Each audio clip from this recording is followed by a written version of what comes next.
Шестой тур чемпионата страны по мини-футболу практически все команды Суперлиги провели 30 октября. Клуб «Тюмень», который родные болельщики не видели в деле почти месяц, на родной площадке принимал Норильский «Никель». К этому поединку соперники подошли с разными показателями. Сибиряки не потерпели в чемпионате еще ни одного поражения, а вот северяне одержали только одну победу. Норильчане в нынешнем сезоне представляют уже не ту силу, что была в прежние годы. Финансовый кризис очень сильно повлиял на этот клуб. Переходить в лигу рангом ниже, как это сделал «Спартак» Щелково, северяне не стали, но состав и тренерский штаб обновился значительно. Поэтому специалисты перед стартом чемпионата не ждали от норильчан какой-то конструктивной игры. Также, видимо, думали и тюменцы перед встречей шестого тура.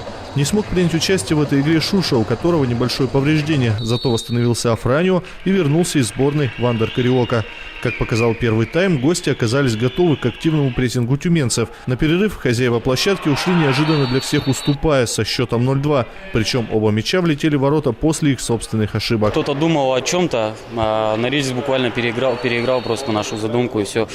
Старались прочитать их игру, но тем не менее Норильск выступал очень хорошо, и поэтому они уже знали, что мы будем делать, и играли лучше нас. Во втором игровом отрезке наставники Тюмени изменили тактику, и это принесло свои плоды. Появился на площадке Евгений Трифонов, который просидел на скамейке весь первый тайм. Преимущество тюменцев росло. На 31-й минуте Афранио разрядил свою пушку, и снаряд после рикошета влетел в ворота. Этот гол будто снял проклятие. Через несколько минут Денис Абышев сравнял счет 2-2. Показалось, что гости сдались, и победа уже является делом техники. Знай только забивай. Но не тут-то было. Норильчане твердо решили попортить кровь лидерам Суперлиги, и очередная их контратака привела к взятию ворот Греута. Правда, в концовке матча сработала ударная сила Тюмени. Сначала Абышев во второй раз за вечер сравнял счет 3-3, а затем с разницей всего в несколько секунд победные мячи очень эффектно провели Афранио и Вандер Кариока. 5-3 – тяжелая, но очень важная победа Тюмени.